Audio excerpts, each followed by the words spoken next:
Hello, this is Scar Louis, and you're listening to Right on Track podcast. It's absolutely cracking.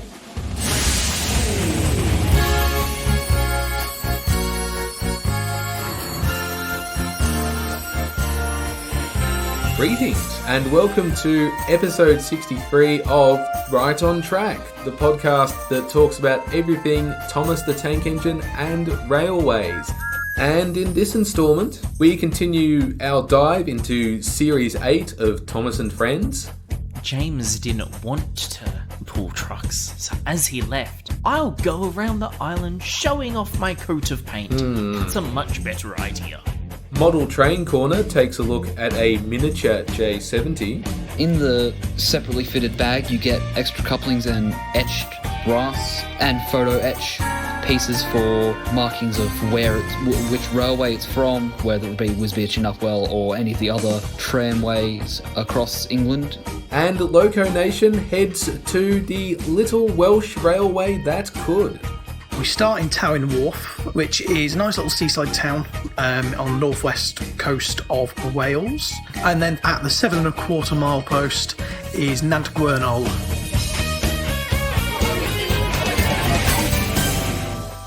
Thank you very much for joining us. My name is, of course, Parry. I am one of the three co-founders / executive producers of this podcast. If you've been listening into our past two episodes, you will have noticed that we're trying to shake things up a bit this season, and one of the ways we're doing that is by rotating the host of the podcast from episode to episode. So some weeks it might be myself, some weeks it might be Connor, other weeks it might be Lachlan or Denham or anyone really. You never know who you're going to get. But enough of me, why don't we jump into our reviews of two stories from the television series featuring myself and Connor.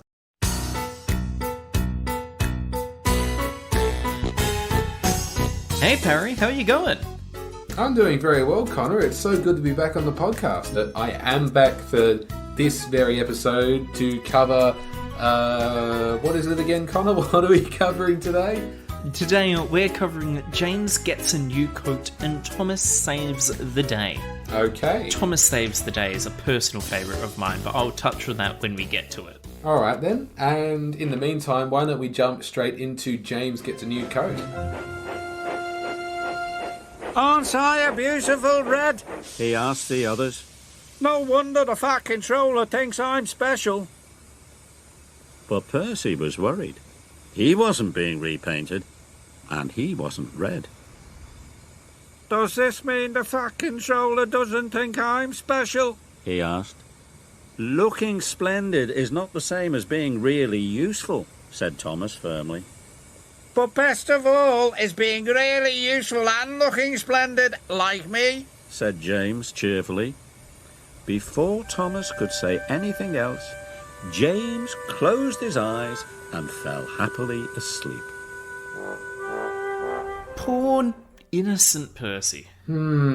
It's very much Series 1 that the characters have reverted back to.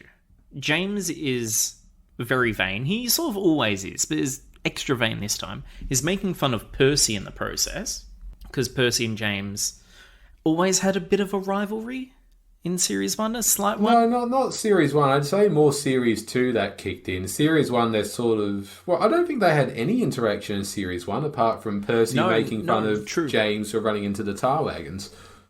Yeah, and Series 2 would be like Percy and the Signal. That's true, yes. With Percy and James, yep, good point. But here, James is extremely vain. Percy is extremely naive and innocent, yet surprisingly, Thomas is very mature. You say surprisingly, but Thomas has been known to be a voice of reason in the past, like Series 5 in particular.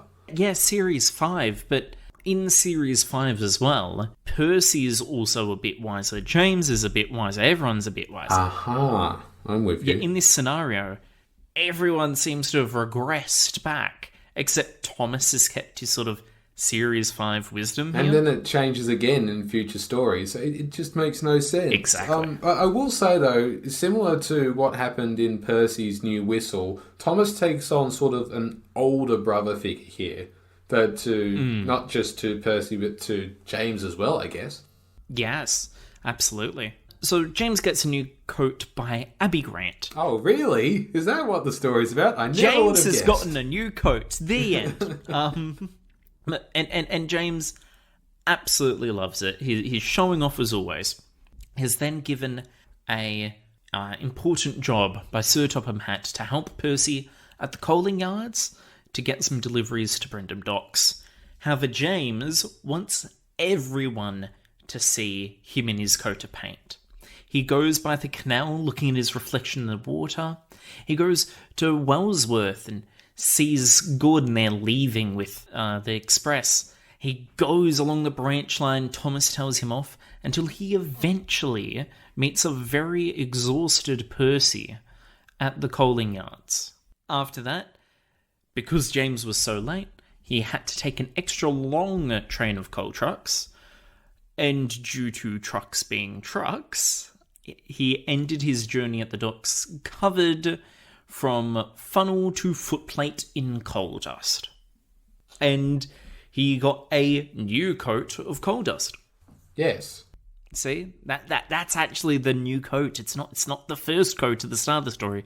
It's the coat of coal dust at the end. Now, one thing I would like to point out, starting off with this episode, that the prop team have done so well for it. The prop and the model makers and the sets. You would say so? Really? I would say so, absolutely. Especially because they've got, for the starting sequence, all these tiny paintbrushes and paint cans with paint splatters all over the place. You've got a really beautiful shot, which is continuous almost, of James going by the canal, where you can clearly see his reflection. Okay, that is a nice shot. Time. Yes, I will admit that. Yeah, absolutely. And then the effect team that went into James being covered in coal. Mm-hmm. Yeah, the wonderful shots of all of a sudden he's just blasted with tiny bits of coal dust and coal chunks in the process. And just the way it slowly builds up, it's really good, that process. Okay. Well, I guess I agree with most of your points there about the visuals, but what I think lets this story down is the writing. And I will explain why. So when the Fat Controller tells James that he needs to collect some coal trucks, James seems a bit too eager to do that work. I mean, you'd think living for as long as he has and he's on the island doing all this work, he would know that coal trucks means it would get his paint dirty, all that kind of thing. But instead, when the Fat Controller tells him to go get them, he goes, "Yes, sir." I mean, I don't think that's within James's character. A better response would be James and the Trouble with Trees, which we all remember well, where James is asked to collect some trucks, and he says to the Fat Controller, "But sir, I've just been repainted. Can't Thomas or Percy do it? They like getting dirty." Or it could be that a little bit of dialogue, James didn't want to pull trucks, so as he left, "I'll go around the island showing off my coat of paint." That's a much better idea. Just something sort of explaining why he's taking so long to get to the coaling plant, but why he wasn't something like scared that. of going to the I coaling think that plant. probably would have served the story better. But there is a potential reason why as to the writing is that little bit off. And that is because this is the first episode written by Abby Grant that wasn't co-written with another writer. So Abby Grant previously worked on a few stories for Jack in a Pack and a few in previous series, but they were always co-written with someone else. This is the first time that it appears Abby Grant was exclusively involved in the story. That's no excuse for incompetence, Connor. I mean, come on. I wouldn't call it incompetence, I'd call it inexperience. Well, even so, like, Joel Cohen or Ethan Cohen doesn't fall apart just because their brother's not there directing alongside them, so why should a screenwriter fall apart just because they don't have an experienced writer with them? Anxiety? Stress? I don't know. I feel you're being unjustifiably rude to Abby here. Well, no, it's probably more the fact that my expectations have been set so high by everybody else. Okay then. Have you got other examples of the writing being poor? Well, I suppose the conclusion is an example of that. How James, this is supposed to be a moment where James gets his comeuppance, and instead James is just smiling. It's like, oh, well, I see the funny side. And it's like, that's not a satisfying conclusion. That's not how you're supposed to end the conflict. It just, yeah. I do agree with you there. It has got some brilliant writing leading up to that point, though. Because they say, just before he was smiling. He goes, James could finally hear clearly. He could hear the trucks giggling at him. And you'd think that would result in James blushing and realising, oh, I really shouldn't take so much pride in my appearance when there's work to be done, as Thomas has told him throughout the episode. But instead, he just starts laughing as well. That also feels out of character. I do agree. I definitely feel the strengths of this episode are the model and effect work on it. The weakness is the writing. Yes. And one more point I wanted to raise, Connor, and do correct me if I'm wrong. This is the first time we hear the trucks without their trademark chipmunk laugh. Am I correct? On one hand, I'm tempted to say yes. On the other hand, I'm tempted to say no, because I don't know if it's in the episodes that I haven't recorded yet with M. So maybe. It's definitely one of the early ones. Okay. This is an early time that we hear the chipmunkless trucks. And just a plain giggling sound effect from them. Yeah, I know that sound was so annoying, but it's got a charm to it. I miss it. However, despite the few issues that you have pointed out about this episode, it's actually probably a little bit more well-known than you may expect. Is it? Because I don't recall seeing this one at all when I was growing up. For that, you would have needed to deliver a letter from England sometime in 2011. In 2011, to mark the centenary of the birth of the Reverend Wilbur Awdry, a photograph from this episode was released on a stamp by the Royal Mail Company. Was it now? Which would mean the shot of James on the turntable.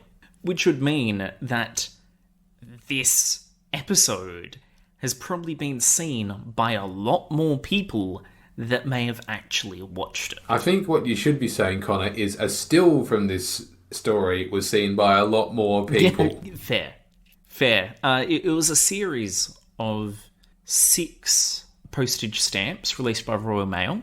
They had Thomas, James, Toby, Daisy, Percy, and Daisy. Gordon. They had Daisy. Daisy. That is an interesting choice. Not Henry, not Edward, not Diesel, not Bertie, not Harold, not Annie and Clarabelle. They went with Daisy. Yes. It's certainly a unique choice of characters. Well, I don't know if a unique's the word. I mean, Thomas, Percy, James all make sense. Gordon, yeah, fair enough. Toby and Daisy? Well, Toby, yeah, sure, he's one of the original 7 characters. The 8 famous engines, so to speak. But, yeah, Daisy is definitely the outlier in this. Especially because Daisy hasn't really made an appearance since Series 4. Well, to be clear, we wouldn't see her again until... what's the one with the Thomas special? What's it called? Calling All Engines. No, not Calling All Engines. I'm thinking of... Daisy appears in Calling All Engines. Does she? Okay, well, yes. I didn't realise that. But then she doesn't appear again until Soda on a Lost Treasure?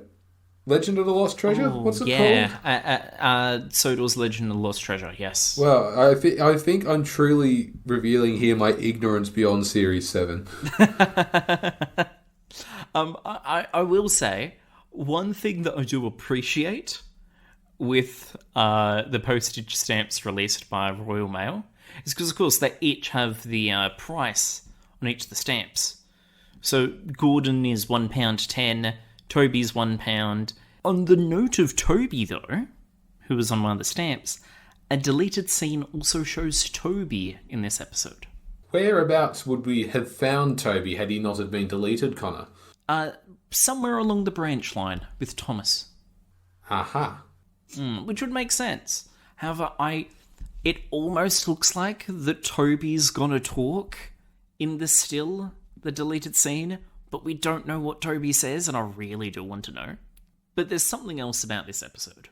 And there's more, Connor? You've got more to unpack. This is the final thing I have. Okay. I'm waiting. Much like how Thomas and the Jet Engine was the first time Knapford Station was mentioned by name, this is the first time Wellsworth has been mentioned by name. In Series 8 or overall? Overall. Is that so? It took 8 series for Wellsworth to be called Wellsworth. Before then, it was always the next station or Edward Station, not Wellsworth. Okay, that's good. Is that all? Yeah. That's all. My notepad here is dry. All right. So now that your notepad is officially dry, tell me, what is your score out of 10 for James Gets a New Coat? Okay, so I do love the visuals for this episode. I think the prop work is fantastic. The effect work they've done is brilliant. And that camera work with the canal? Like, come on. That's brilliant job, sir. But I do agree that it does feel like that the writing has left something out and has also strayed a bit too far from James's character. So for that, I'm going to give it a 5 out of 10. A James for a James. A James for a James. Well, I'm feeling less generous than you. I'm going to give it a 3 out of 10. As you say, it's the writing that really lets this story down, and it just doesn't grab me. Like, even visually, even though there are some nice visuals, it's just not a story I'm keen to revisit anytime soon. To be fair, I'd never seen it until I eventually got the full complete Series 8 DVD when I was much older. But an episode that I did see when I was younger was Thomas Saves the Day. Connor, oh dear, your segues. Where You're like the Anna Corrin on podcasting. you can never escape them. You need to be careful around them. Just like the dangerous bend, you need to be careful around. 2 segues in one.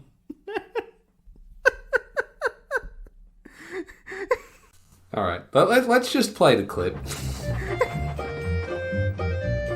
On the way to the new station, there was a difficult bend in the track. Thomas didn't like it at all. He was worried about the bend, but his good friends Annie and Clarabelle were there to help him. "Slow down," they sang out. "Slow down and puff with care." So Thomas did slow down, and he puffed with care.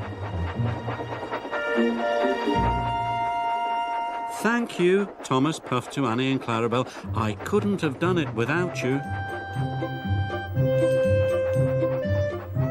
Slow down and puff with care. That is sage advice, if ever I heard it, Connor. A mantra. So, yes, anyway. Well, great. That's a wrap. No, it's not a wrap. So it's Thomas Saves the Day. It is written by, Connor? James Mason. James Mason. Tell me, does James Mason write any James stories in Series 8? I can tell you that James has written several stories before. I'm just need to quickly pull up the thing because despite what I sound like, I am not an encyclopedia of Thomas knowledge. Connor. You've fooled us all. Broken the illusion. While you're searching up... I've got it up right now. Yeah, okay, good. Sorry, go ahead. James does write one James-specific story in Series A, and that's James Goes Too Far. Aha. So James does write a James story. I wonder if it's a bit of reflective writing on Mr. Mason's part. Oh, we could have a field day when we get to reviewing that. But that's not what we're doing now. Right now, it is Thomas Saves the Day. Yes, indeed. And I will summarise this one for everybody, since, Connor, you did the honours last time. There is a new branch line which is being built, and it is Thomas's responsibility to take the workmen along this branch line to build their new station, which, funnily enough, is called Kelsthorpe. Yes it is. And if you recognise that name, chances are that you have heard it before, or rather read it before, in one of Wilbert Awdry's stories, because on what's called the Northwestern Railway, the main line, if you will, there is a station called Kelsthorpe Road. And Kelsthorpe Road acts as the junction for passengers who want to get off at Kelsthorpe, which isn't actually accessed by a railway line. Yes, and it's also a branch for the Kirk-Ronan railway line. That it is. So what we're seeing in the television series is not only a clever homage to those Reverend Awdry stories, but it actually builds a railway to a location which otherwise hasn't had one. So, yeah. To be fair, it's not mentioned specifically if this station is all by itself on an unknown part of a new line, or whether this Kelsthorpe is the same Kelsthorpe Road. Everyone just sort of assumes it's the same Kelsthorpe Road. But it's not, though, because as we know, that Kelsthorpe is different from Kelsthorpe Road. I mean, if you look at a map of the island of Sodor, Kelsthorpe Road is actually a rather long trek, either by foot or by car, from Kelsthorpe itself. True, but to draw a home experience example, Parliament Station in Melbourne is a long way away from the Australian Capital Territory.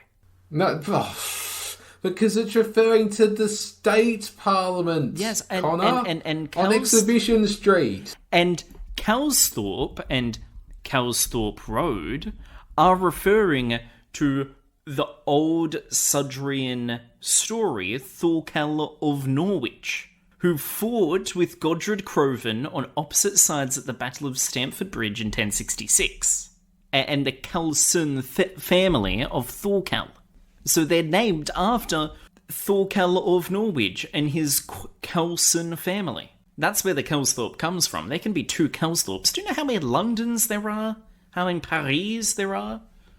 Well, I know there's an East London in South Africa. Yeah. There's a Melbourne somewhere in America. There is. There's a Melbourne in Florida. Yes, which I laugh a little bit at, because Australia Man and Florida Man, that's like a battle prepared. But we're going way off topic here. Yeah, also, I need to return to my earlier point. The Victorian Parliament is on Spring Street, not Exhibition Street. You know. Yeah, but Parliament Station is not near the Australian Capital Territory. No, I just explained this to you, Connor. No. Right, back to the story. Anyhow, Thomas is taking the workmen to the new station at Kelsthorpe, which is being built on a new branch line.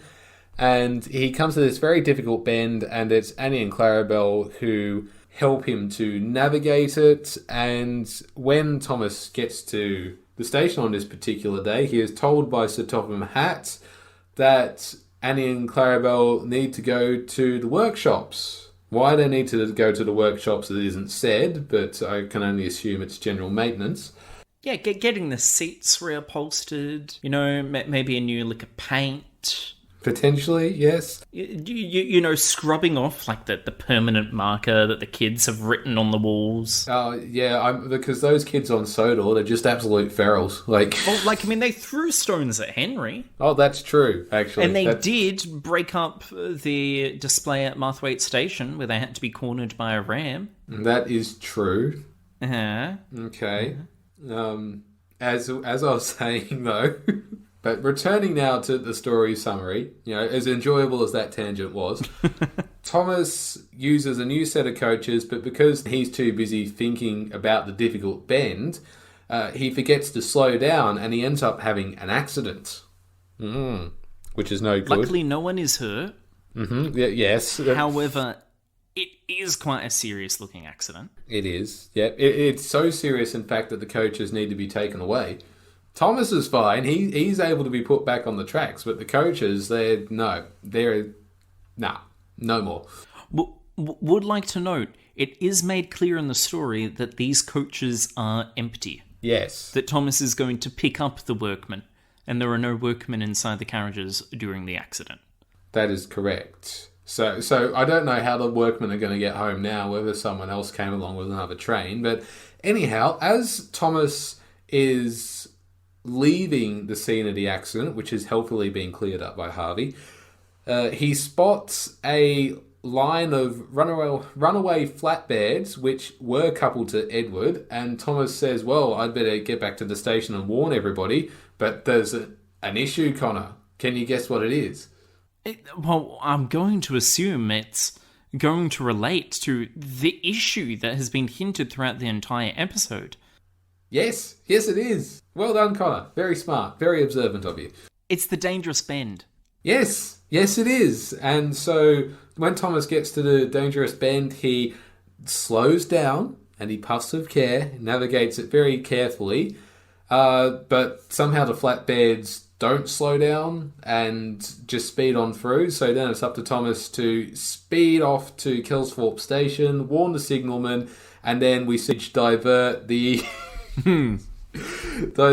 the trucks into a siding, and then the station is saved. Annie and Clarabelle are reunited with Thomas. He attends the grand opening. The end. Da-da-da-da-da-da. So what valuable lesson did we learn in this story, Connor? Take care, go slow. Yep, that's it. That's what we learned. Yeah, follow your dreams. I do feel that this episode, though, if you want to look for a moral, it does have one, and it is you don't need to rely on others to be good yourself. Or the moral could also be make sure you pay attention to what you're doing, or else. Yes. Or else. Danger. There are several brilliant little things in this episode, because I've put a lot of thought into this episode. Oh, a lot of thought. Have you now, Connor? I've had nearly 2 decades worth of thought put into this episode. Because Thomas Saves the Day was the first episode on the first Thomas DVD I ever received. Would that be... I think I own that very same DVD, and now I can't remember what it was called. Peep Peep Hooray, 3 Cheers for Thomas. Is that what it was? Was that the one? Well, that's the one I'm talking about. Because I thought it was the first story in All Aboard with the Steam Team. It may be as well. No, it's not. Clearly, you had Peep Peep Hooray, so it must be that one. Yeah, I absolutely loved this episode. And even now, with fresh eyes, being a bit more critical, this episode does a lot better in what were some previous critiques of ours, and it's also quite unique in a few things as well. Uh-huh. So, going through the list of things that's changed, that's very nicely well done. You and I, we spoke about in Thomas and the Tuber, that the accident only appears to be there so that Harvey can impart some wisdom onto Thomas. Yes. Once again, like in Thomas and the Tuber, there is an accident. Harvey comes along, cleans up the wreckage, rescues Thomas, and then imparts some wisdom on him. Clearly saying, hey, you are a really useful engine, even without Annie and Clarabelle. And in this time, it makes a lot more sense. Because we had a lead up to this showing that Thomas actually was prone to have an accident on the dangerous bend. So if there was an accident, it would make sense for Harvey to be the one in the story. So already, it's doing so well in character checking. Yeah, but it also gets points off for utilising Harvey in the same way again. You know, he's becoming a cliche more than a crane engine. Fair. I feel it's done better than the previous use of the cliche. Well, yes, Or but if still. things just make sense, is it deemed a cliche? Um, It's cliche that Thomas is pulling Annie and Clarabelle. well, What a trope. I think we're preempting a discussion that we'll be having in a future episode of the podcast, but we'll just leave it at that for now, okay? Look, I honestly wish I could share your enthusiasm for this, Connor, because, like you, I owned Peep Peep Hooray on DVD, and this we think was the first story on that DVD. Again, though, like it just feels juvenile. Like, and I know I've made this criticism a lot already in Series 8, but it just feels like Thomas dumbed down.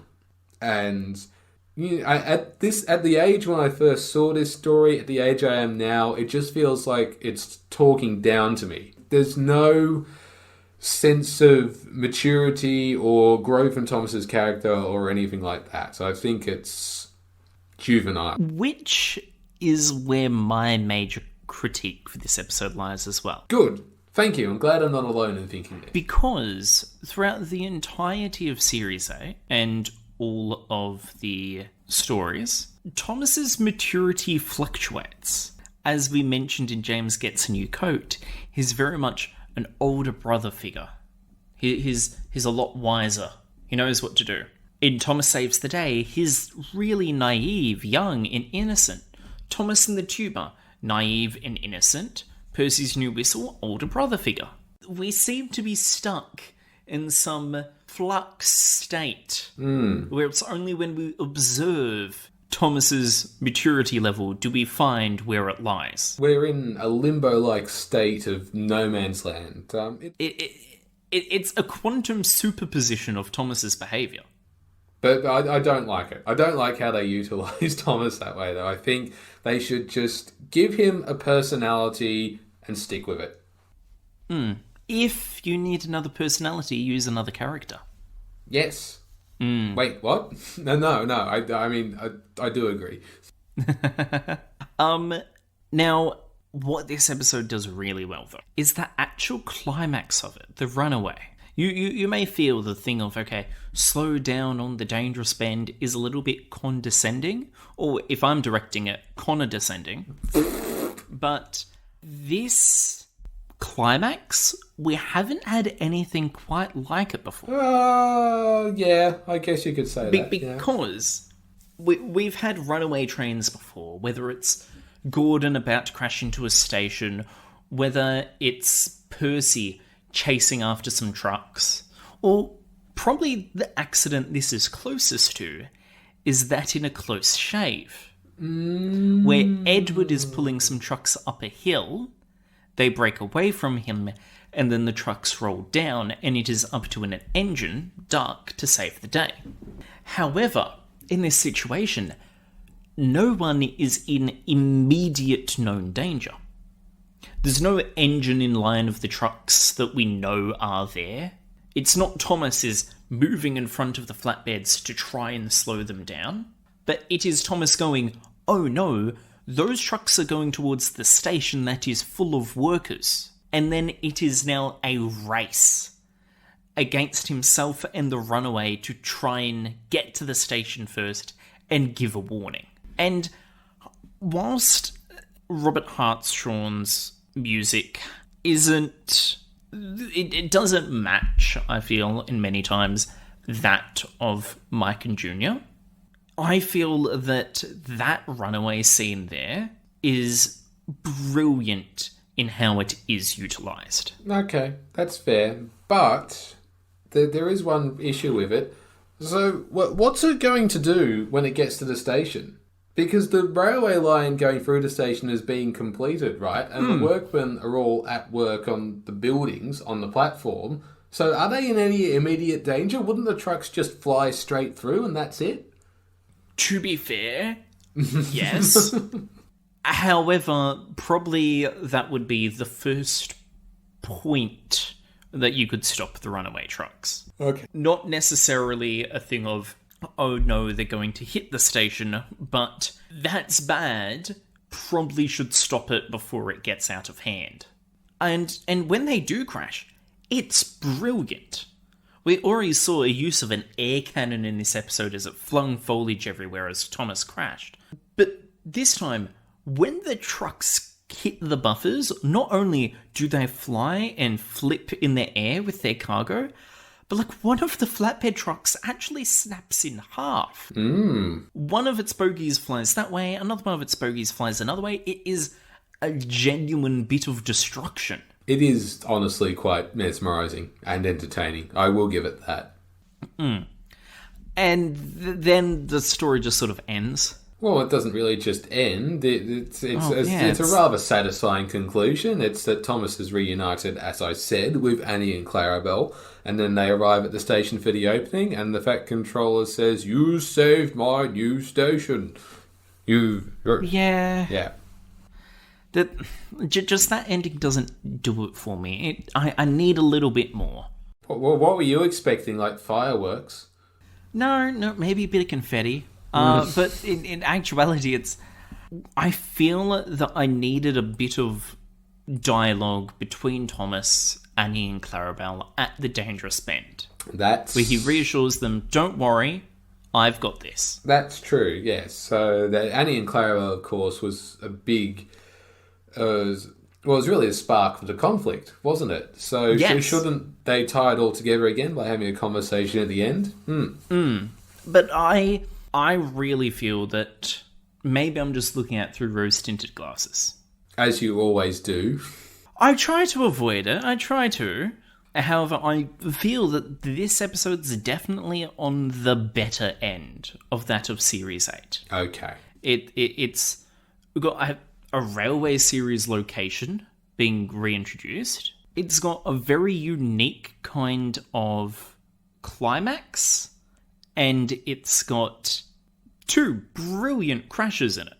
But it does fail me on Thomas's character and that ending. Okay. Which I feel leads us into the ratings. Well, that's what I thought you were leading into, Connor. Go on. Now that you've said your piece, give me a score. It's good. It's good, but it could be better. Is that so, Pedro Pascal from Wonder Woman 1984? Yes, absolutely. So, for that, I'm going to give it a 6. 6. 6. Well, I'm going to be consistent, and I'm going to give this story a 3. You see, there's no surprise with you now, Parry. Well, you said that Percy's New Whistle was the best of Series 8, and you gave it a 5. Yes, I did. I am going to encourage you and convince you that one of the episodes that we're going to review in the future is worthy of at least another 5, if not more. Good luck with that. But yes, that was myself and Parry reviewing James Gets a New Coat and Thomas Saves the Day. Thank you, Parry, and I'll see you later. Bye.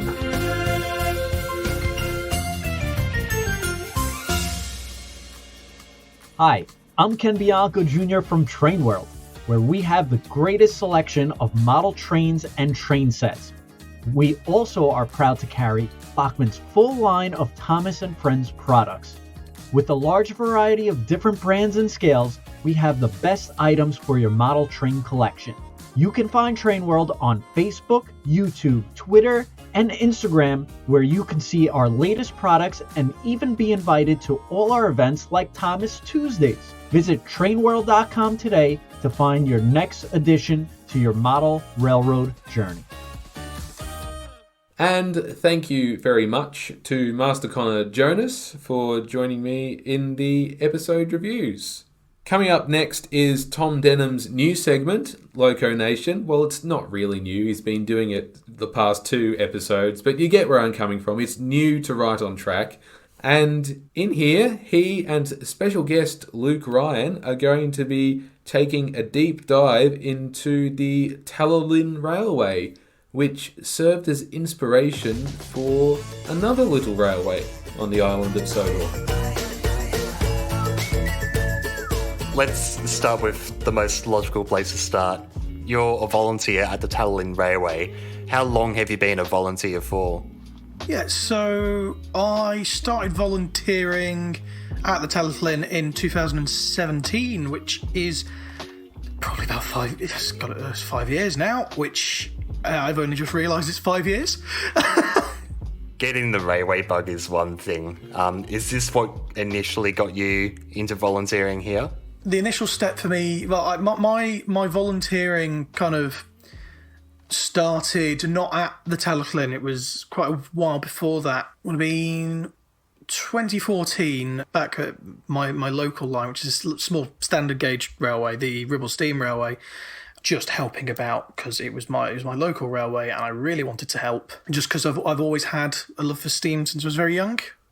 Before going there, how much did you know about, I guess, the technicalities of railway operation prior to joining?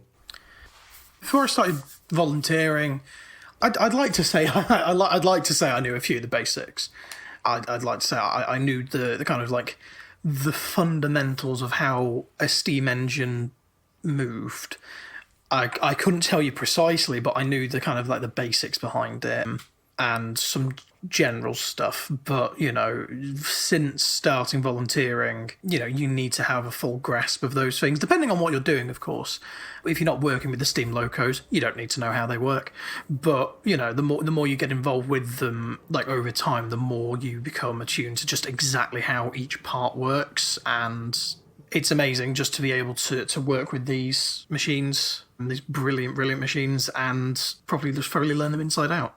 That's awesome. What can you tell us about the railway's regular day-to-day operation? Funnily enough, we've just, at the Talyllyn, we've just started back up running trains. It was about 4 days ago we started running trains again for the year, which is brilliant.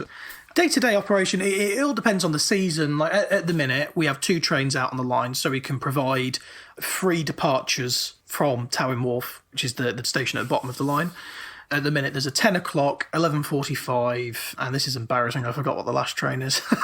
Just day-to-day operation, the nice thing is, unlike many other heritage railways, at the Talyllyn, one of the things we guarantee, unless every single one of them breaks, we guarantee you a steam engine. And I know a lot of other heritage railways, and it's you know, it's not a fault. I'm not criticising them, but I know a lot of other heritage railways, if they've got, you know, like, for example, the timetable we're on now, the 11:45, that only does 1 round trip and then goes back to shed. And usually a lot of other rails would go, oh, okay, we'll put a diesel on it or a DMU because it's only doing 1 trip. But one of the nice things is that if you come to the Talyllyn, unless it's a special diesel day, you'll always get a steam engine, which I think is a nice part of, you know, the atmosphere. It's what you're coming for, really. All the drivers, firemen, the guards, they are all volunteers. The controllers are all volunteers. We've got, you know, a handful of paid staff, and I am lucky enough to be one of those doing the social media side of things. But the actual down on the ground day-to-day operation of the trains, that's all completely volunteer worked. You told us before that you have 3 departures across the day at the moment. How long is the line and where does it run to? The Talyllyn Railway it's 7.25 miles long. We start in Talyllyn Wharf, which is a nice little seaside town on the northwest coast of Wales. For people more familiar, it's close to Aberystwyth, not too far from there. But yeah, so it's a nice little seaside tourist town. And as we travel up the line, we've got a few kind of like request stops. Hendy Holt, which is a farm, which has got a few holiday cottages there now. So there's a little halt there. So if you're staying in the cottages, you can catch the train into town or carry up on the railway. Probably a little bit over halfway. It's about 5 miles in. You reach Dolgoch station. And there you can get off, and there's some gorgeous walks around the woodlands there and the waterfalls, which are gorgeous. That's always quite a popular stop for passengers who like to break the journey, go for a walk, catch another train, and do the rest of the line. Carrying on, you get to Abergynolwyn, which was the original terminus of the railway. But Abergynolwyn's probably it's the second biggest station on the railway. It's changed a bit considerably since it was first built, but now we've got a full cafe there, nice little tea room, playground and everything. And then finally, at the 7.25 mile post is Nant Gwernol, which is just literally in the middle of the nowhere. There is no road access at all.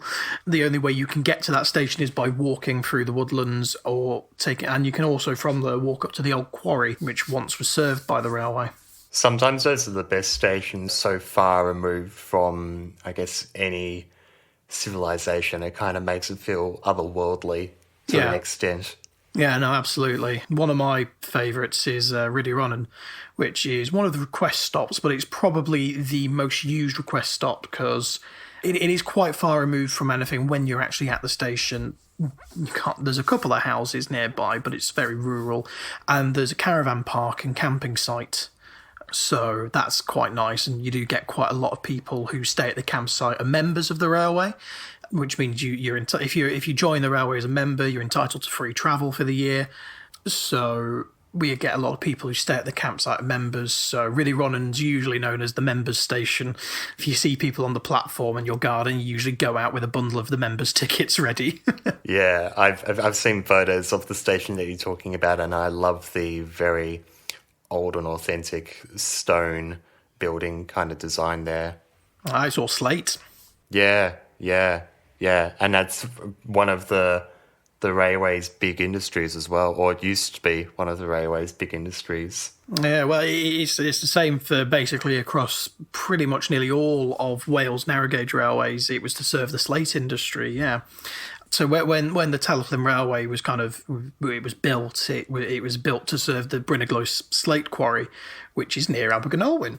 Abergynolwyn was the original terminus, so back in the day, when a passenger train would go up, they would basically have like a trail of empty wagons behind the coaches, behind the brake van actually, which is a little bit perilous, some would say. And once the passengers got to Abergynolwyn, the engine would disappear with the wagons up the track to what is now Nant Gwernol. But back then there was no station there at all. It was just like free exchange sidings leading to an incline, which the empty wagons would be hauled up it by full wagons of slate coming down, and that incline and then a little tramway led up to the quarry. Then it was around in the 70s, long after the quarry had shut down. The quarry shut down in the 1940s. In the 70s, that section of track, which was only ever for the mineral wagons and the slate wagons, that it was upgraded to be able to take passengers, and we built a station at the base of the old incline. They call her the old lady. She's an 040 narrow... So you have quite a diverse fleet of locomotives, steam and diesel. Who makes up the fleet at Talyllyn? So the Talyllyn fleet is, well, it's unique. Our number one, aptly named Talyllyn, is a Fletcher Jennings. Won't find many Fletcher Jennings locos around, let alone those that work still. There's only 5 in the UK, and I think there's 3 abroad. But the 3 abroad aren't working, and at least 3 of the ones in the UK, here in the UK, aren't working either. Talyllyn, built by Fletcher Jennings in 1864. It's an 042. It's a gorgeous engine, and it's been running on the Talyllyn since 1864. At the minute, she's currently in for overhaul, so not currently running, but will be again very soon. Yeah, just a gorgeous, gorgeous engine. And so is number 2, which is Dolgoch. Again, built by Fletcher Jennings, this time in 1866, and this is, so a good few years after Talyllyn was ordered. The railway opened properly in 1865, and Dolgoch was ordered during that year, I believe, for delivery the next year, as passenger services started the next year in 1866. And it was quickly realised that they can't just rely on one engine, so they needed another. But Talyllyn was quite bouncy, which is why they put the trailing wheels under the cab. So when they ordered Dolgoch, they asked for a really, really long wheelbase. So while Dolgoch's only an 040, It looks very stretched, but in a really, really nice way. It's designed just beautifully. But it does mean that the valve gear, which is all the gubbins that makes it go, is all very squashed and weird and folded over and is a pain to clean. Next up is Sir Hayden. This engine is known as a Hughes Falcon because it was built by the Hughes Locomotive Works at the Falcon Works. This was originally built in 1878 for the Corris Railway. It ran between Machynlleth and Abercliffenny, which is where the quarry was, and a small station.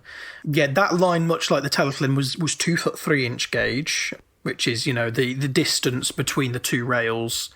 It can be drastically different between different railways. But the Talyllyn was 2 foot 3 inch gauge, and so was the Corris. And these were 2 of only 4 proper passenger railways thereabouts to ever be 2 foot 3 inch gauge. Very, very uncommon. And it's only about 20 minutes from Towyn, which makes it even more uncommon. It predates the Talyllyn, and no one knows why they chose 2 foot 3, but they did. Difference between the Talyllyn and Corris is that the Corris Railway served multiple quarries at different points along their line, and the quarries would pay the Corris Railway to basically take their wagons onto the railway to take their slate to the transshipment with the standard gauge railway at Machynlleth to be taken to the port at Aberdyfi. One of the big differences with the Talyllyn is Talyllyn was basically built by the owners of the slate quarry, which was very unusual. You look at all the other slate railways in Wales, and the railway was its own independent company, and the quarries were all separate companies. The Talyllyn was all one in the same packet and only served the one quarry, which was very unusual. They actually had 3 Falcons, so all of the same basic design. Coming around the 1920s, they were all quite worn out. And that's when we move on to number 4.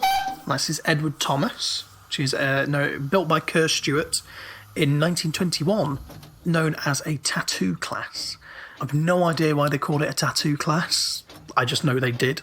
And this was also built for the Corris Railway. And basically, the minute the Corris Railway got it, they f***ed it. The Falcons were so worn out, and basically, what I should say as well with Sir Hayden, when it was on the Corris, it was strictly known as number 3. It did not have a name. Edward Thomas had no name, and it didn't even have a number, so it was just known as the Tattoo. So they really, really ran the Tattoo into the ground in the first few years of its life. They managed to break the chimney in half, and I think by 1929, basically ordered a new boiler for it, which is insane to even back then, to need an entirely new boiler after only 8 years of service. They really worked it hard because all the Falcons were basically put to one side, and they had they were basically, the 3 Falcons over a course of a few years were amalgamated into one Falcon that worked. The stories from when the Talyllyn got Sir Hayden, one of the mechanical engineers looking at the frames where the wheels kept in, and it was all off kilter and uneven on each side, which is usually very kind of taboo for a steam locomotive. Those are the building blocks. They need to be perfect. Turns out one of the frames was from Corris number 1, the other frame was from Corris number 2. Didn't work, but it's still running like that now. They've made it work. The Corris Railway, come the 1930s, had been bought by the Great Western Railway. It wasn't included in the merger in 1923 because they didn't really see much profit out of it, so they just decided to let it carry on. But in 1930, they kind of went, "Oh, we like your bus routes. We want your buses. We don't care about the railway, but we're going to have to buy the railway to have your bus routes." So the Great Western Railway bought the Corris Railway in 1930 and pretty immediately cancelled all the passenger services. So it became a goods-only line, just serving the quarries. And that basically continued as it did until 1948.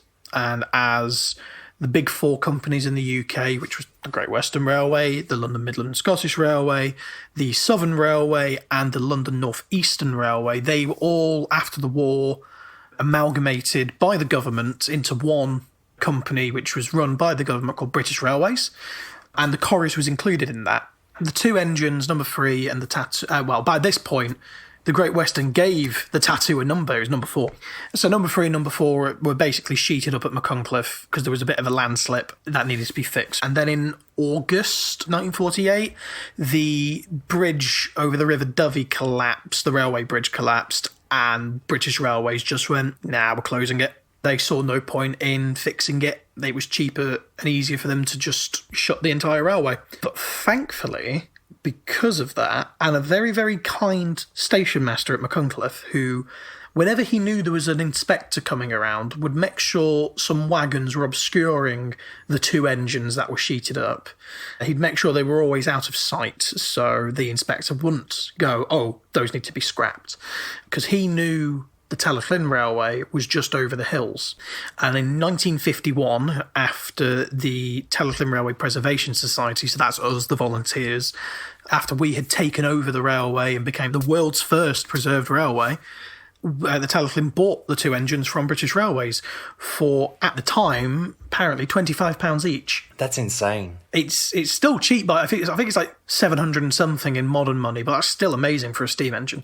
But apparently, this is like in recent history, looking through the records, people can only find a receipt for £25. So it looks like that the railway might have paid for one and got one for free. Oh, wow.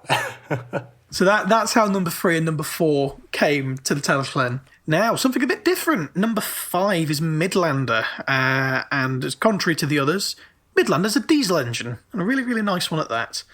1957 is when Midlander was brought to the Talyllyn Railway. It was built in the 40s, off the top of my head. That was basically became a bit of a mainstay for engineering trains, anything that needed doing or pulling up the line. That was easy to just get started. It was used for shunting steam locos when they weren't, ready to move. It was named after the Midland Area Group of the Talyllyn Railway back then in the 50s. So you'd have the area groups of members who would probably band together to come for a week at a time. And they'd car share and stuff to come down. But they were the ones who sourced this engine and basically bought it for the railway and organised to get it there. So, yeah, that's why it's Midlander. Number 6 is Douglas. Douglas was built in 1918 by Andrew Barclay in Kilmarnock up in Scotland. Very rugged industrial design. And it was built for the Royal Air Force. And I know it works RAF Calshot, pulling they had a whole narrow gauge system around the base between the aircraft hangars and the pilot's kind of accommodation, bunk rooms and stuff. So it could take you around to all the different hangars, move ammunition, stuff like that. At some point, they ended up going to a company in Birmingham, I think it was, along with a sister loco, which was Douglas Ableson's Engineering. And it was in 1953. Douglas Ableson was basically, they were looking to sell the two steam locos they had because they didn't need them anymore. I think the TR went to go and have a look at it to see if it'd be suitable. And they basically just went, you can have it. So £0 was exchanged for number 6. It was donated to the railway very, very graciously. But the funny thing is, Mr. Douglas Ableson, the guy in charge of the business, was on holiday at the time. He was out of the country and didn't know this engine had just been given away. So someone thought, shall we soften the blow a bit by calling it Douglas? Moving on now, we move to number 7, Tom Rolt. And some people may know who Tom Rolt is. If not, he was quite a famous author and poet. He set up the Inland Waterways Association in the UK, which saved pretty much the majority of our canal networks. So the engine Tom Rolt is named after one of Tom Rolt, who is one of the founders of the Talyllyn Railway Preservation Society. He came to a holiday in Towyn, found the railway, and there was a lovely sign pinned up that said, "No trains today." And he decided to walk the railway then and just fell in love with it and didn't want to see it fade away. So the engine, Tom Rolt, was built in 1991. The building started in the 70s, but it was lots of other things cropped up that were a bit more important. It was very much a project on the back burner, but then come the late 80s, mid-80s, it was apparent that we did actually need another steam engine, so it was bumped up in priority and finished in 1991. And it's a completely unique design, but does bear some relation to number 6, Douglas, because we had an engine that wasn't Andrew Barclay, that worked in Ireland at the Bordnamona, dealt with like peat farming and such. And that basically sat at Talyllyn Wharf for a good few years, and it was decided, right, we're going to use parts from this engine to help build a new one. So number 7 does have some Andrew Barclay-looking facets to it, but it is very much its own engine of its own design. If we're talking current fleet of engines, we're now going to have to skip to number 9, because number 8 was called Merseysider, and that was sold a few years ago. But number 9 is Alf, and I love Alf. It is a diesel. It is very low. It is like a slug. It's because it's very slow as well. But my God, it's powerful. It can shift anything on the railway. It'll shift it at like 3 miles an hour, but it'll shift it. So we're going to have to skip to number 11 because number 10, Brynner Glois, again, was sold. I believe that's somewhere in Gloucestershire now. So number 11 is Tracoon and number 12 is St Cadfan. St Cadfan's named after the local church in Talyllyn. They are the newest engines on the railway. St Cadfan kind of came into proper service with name and proper livery in 2017 and Tracoon in 2018. So they are very much the most recent additions. They both came from the Royal Navy Armaments Depot in Tracoon, which is what number 11 is named after.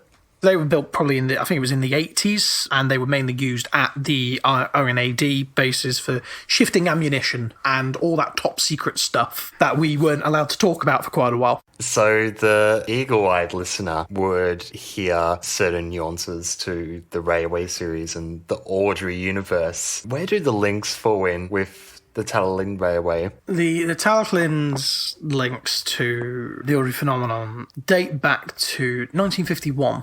For when Tom Rolt first was trying to get a band of like-minded people together to save this railway, he put a new advertisement in, I think it was the Birmingham Post, for a meeting, an inaugural meeting, to see what we wanted to do about this railway that is going to close.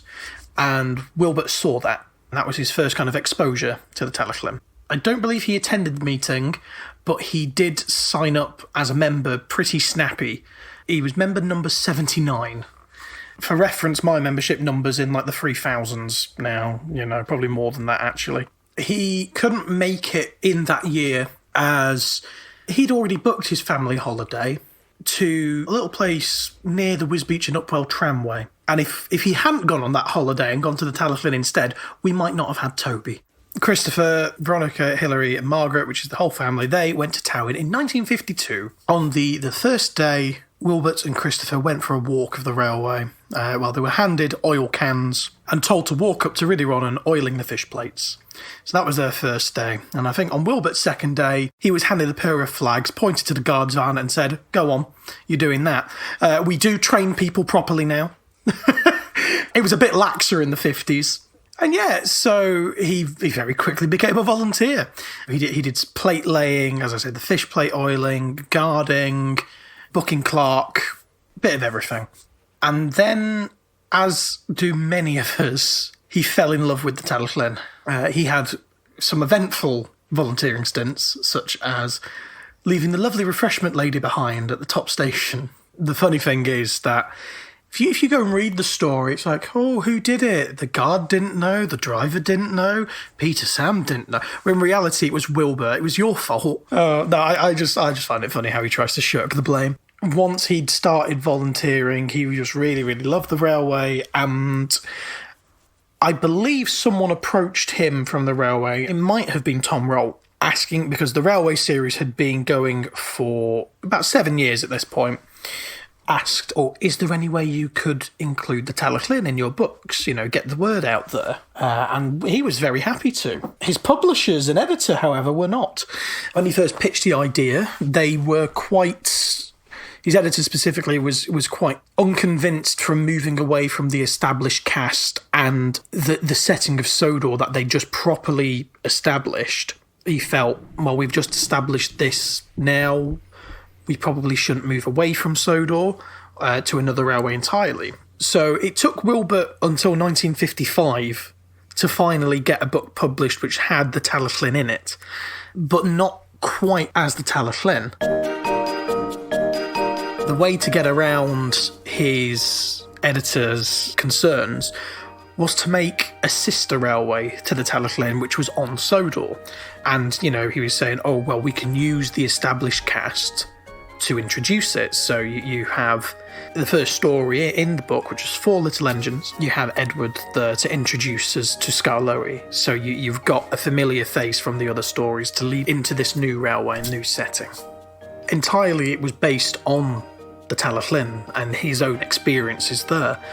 In that first book, you met Skarloey, Renius, Sir Handel, and Peter Sam, who are all based on Talyllyn, Dolgoch, Sir Hayden, and Edward Thomas.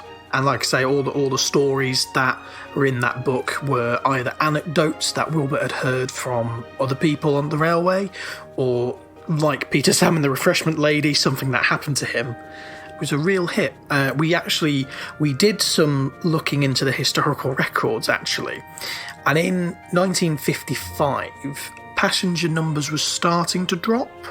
And in 1956, there was quite a boost of visitors, and I do wonder how much of an effect that book had.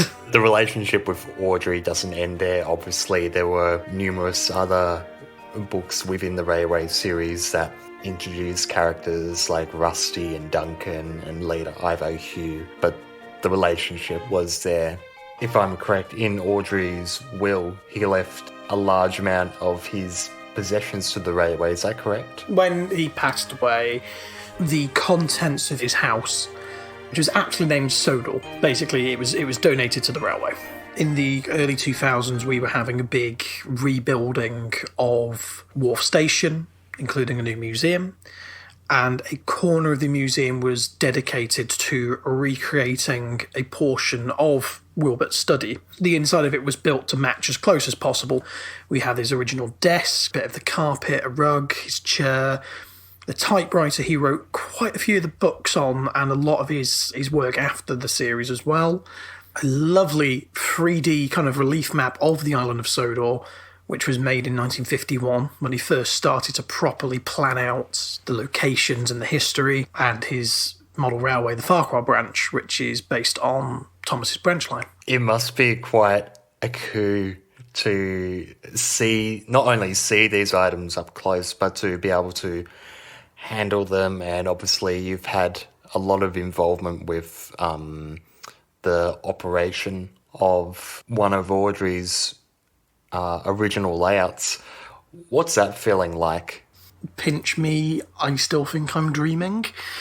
Being able to kind of look after it and make sure it's being looked after, it is a real privilege. Because a lot of those models are the first iterations of these iconic characters ever in the world. And I'm not exaggerating. Like, there's a model of Percy, and that predates his appearance in the books. Same for Toby. And a lot of characters, he made the models first. I don't think quite enough people appreciate how much of a sway his little model trains had on the books, because they really did. But yeah, it's like, that is the first model of Percy ever in the world, right in front of me. Oh, I'm holding it now, oh no.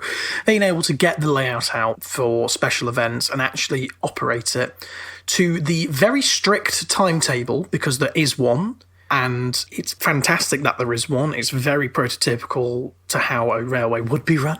And yeah, you run it properly. It's brilliant.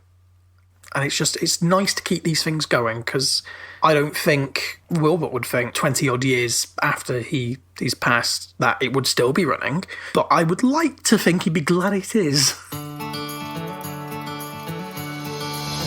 by and large, you've had an immeasurable experiences at Talyllyn, working on other railways, also doing very cool novel things like you are with the narrow gauge railway museum that you have there. And all this comes down to preservation and retaining heritage. Why do you feel this is important? At the Talyllyn, you're not just preserving, oh look, it's a steam train.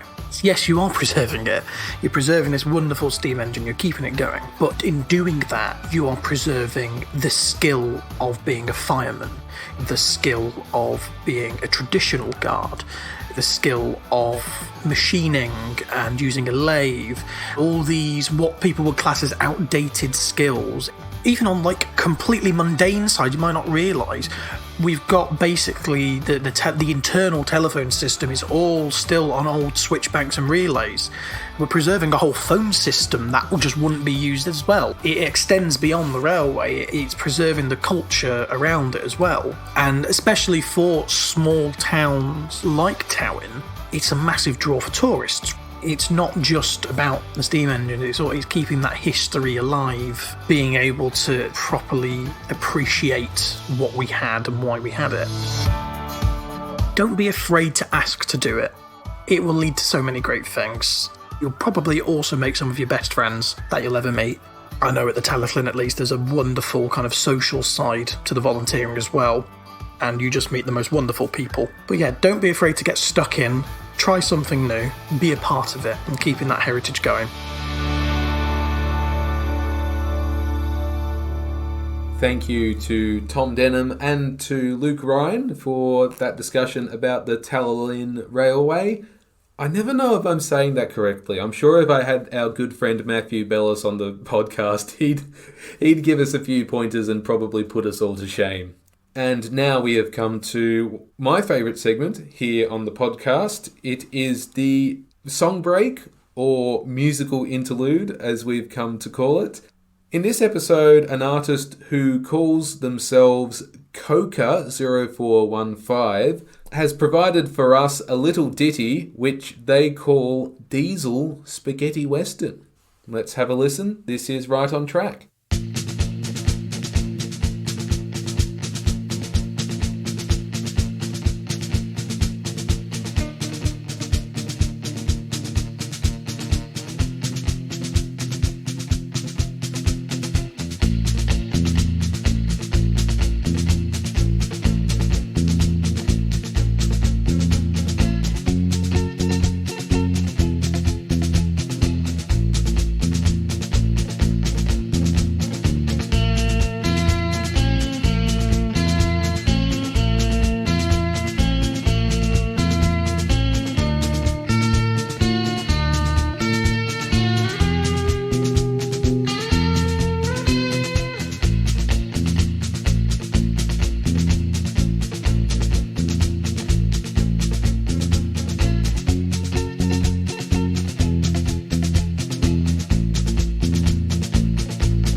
That was pretty awesome.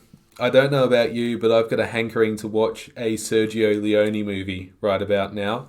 That was, of course, a cover of Diesel's theme, except instead of being done in an Arabic style, it has been done in the style of one of Ennio Morricone's big scores that he used to do on all those movies all those years ago.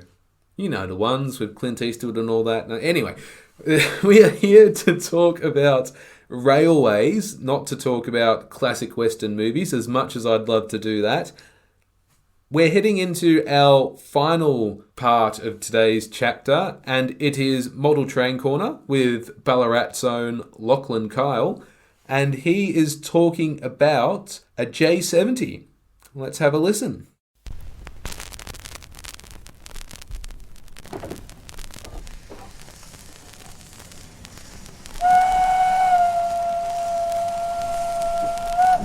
Hello and welcome back to another episode of Lachlan's Modelling Corner. Today we are looking at the Rapido J70, also known as Toby the Tram Engine.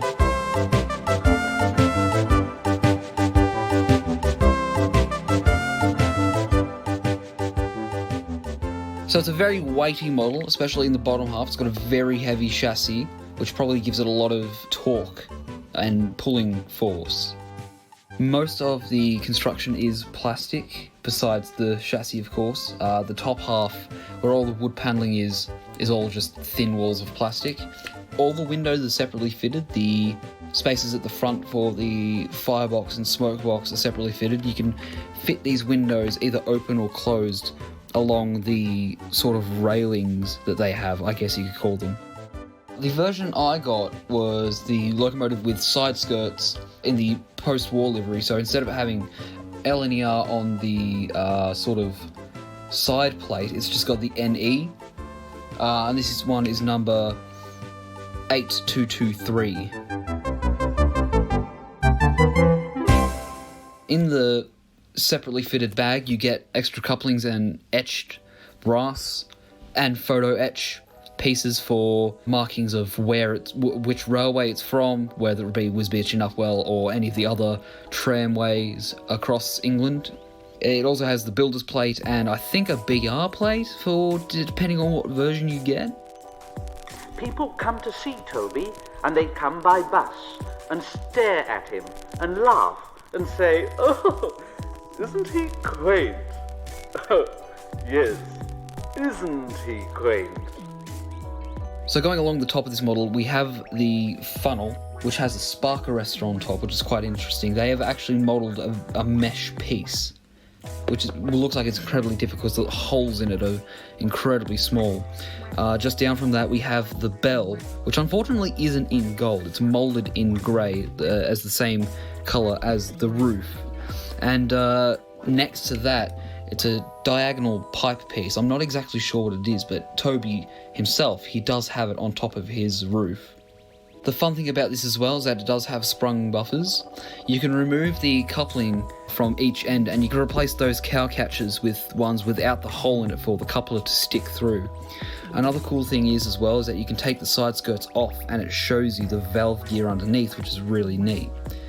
It also comes with these chains off to the side, which I believe were used when crews would take the skirts off the side. They'd hang it on that chain on the side. It's a very light brown colour, which is very nice. It's like almost orange looking, and the bottom half is all black, besides the number and the NE on the side. I can't understand it. I can't understand it. I have DCC fitted in mine, and I've taken that to the club. It's a very smooth runner. It runs absolutely flawlessly. The only criticism I will have is that it's such a high quality model, but it doesn't have a flywheel. I don't know where you could fit one, but one would be nice so that it could maybe, when you slow it down, it looks a bit more realistic instead of just stopping dead. As for things I've done, I've only fitted the crew, whereas I've got a man on the firebox end operating the locomotive and a man on the smokebox end just observing, I guess. I think he's holding an oil can or something, just so it looks like he's holding onto something inside that part of the cab. Another thing as well is it's got a lot of lamp irons that you can put lamps on and things.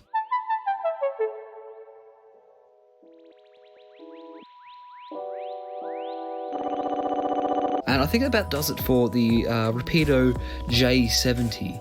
It's a very dinky looking thing. It's very small and squash.